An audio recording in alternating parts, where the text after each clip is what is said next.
kurmaya başladı.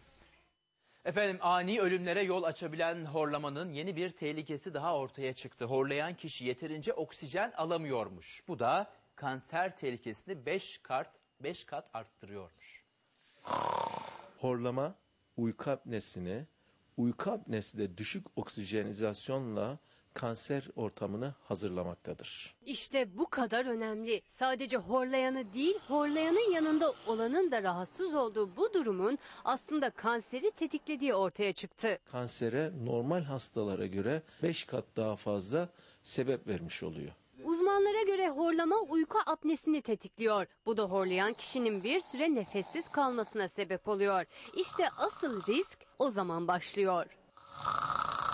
Oksijenin düşmüş olduğu durumlarda kanserin en uygun çoğalma alanı olduğunu biliyoruz. Oksijensiz kalındığı anda kanser hücrelerinin çoğalması için uygun zemin oluşuyor. Bu riski ortadan kaldırmak için öncelikle horlamaya karşı tedavi şart oluyor. Oksijenin bol olduğu ortamlarda bulunmak gerekiyor. Horlama ve uyku apnesine yönelik tedavilerimizin yaptırmamız gerekmekte. Horlamanın ilk nedeni obezite olarak gösteriliyor. Obeziteden kaçınarak hem uyku apnesinden hem de kanser kabusundan korunmak mümkün. Evet değerli izleyenler, bu önerileri lütfen